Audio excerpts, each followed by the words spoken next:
So we just wrapped up continuity, and once continuity at a point has been established, it's worthwhile to look at some implications of the function being continuous over an interval, one of the most powerful being the intermediate value theorem. So the intermediate value theorem says this: suppose that f of x is continuous on a through b. That means a is less than or equal to x is less than or equal to b. So it's everything between a and b, including a and b.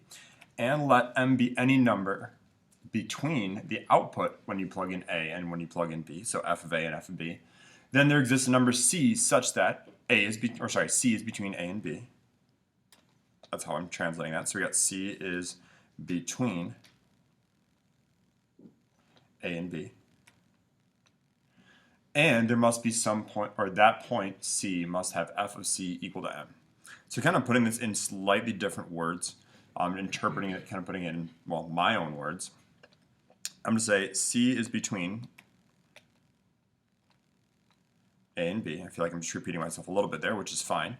And we're also going to say f of A is less than f of C, which is less than f of B.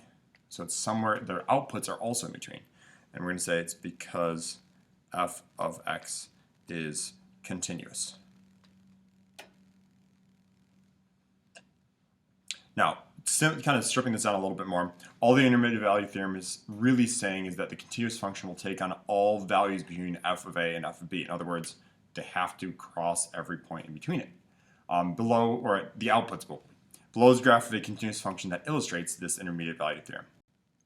For example 4, we're asked to show that p of x equals 2x to the third minus 5x squared minus 10x plus 5 has a root somewhere in the interval from -1 to +2. Again, that means, using that notation, that means -1 less than or equal to our x values, less than or equal to 2. So somewhere in there. Now, a quick reminder on the word root. Another way we can kind of think about it is it's a 0/x-intercept. Where is it crossing the x-axis? In other words, f of x is going to be equal to 0. When does that output value equal 0? So what we need to do is we need to take the outer limits of this range, or I guess this domain restriction, and plug them in. So let's do p of -1 to start.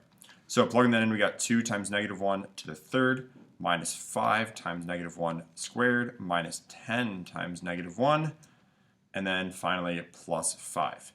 Cleaning this up a little bit, -1 to the third is -1, so 2 times -1, that gives us -2.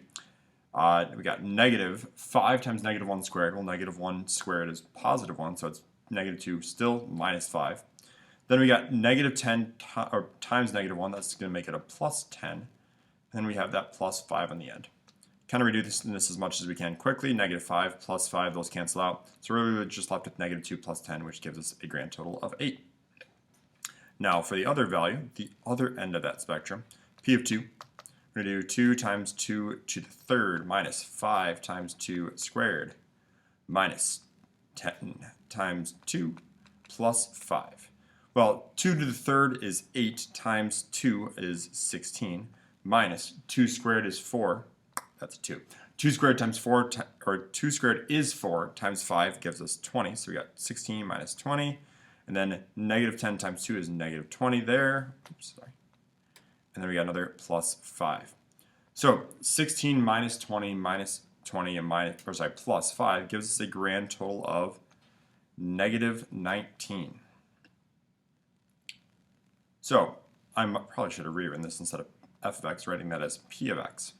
So we're looking for some point on this graph. Now kind of adding a little bit of a visual to this. Let me draw a straight line tool there. At -1, we're up at a height of 8. So if this is -1, we go up 2, 3, 4, 5, 6, 7, 8. There's a point right there. And then at +2, I'm not going to draw this to scale, but if this is down here at -19, we have another point here.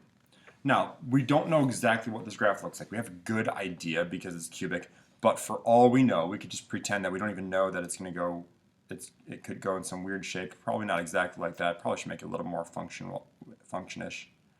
But at some point, to get from that top point to that bottom point, it's got to cross every y value in between it.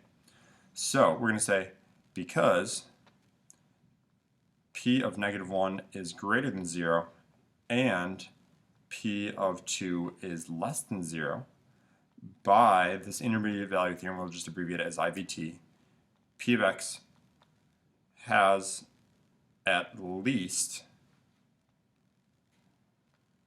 one root on that interval from -1 to 2.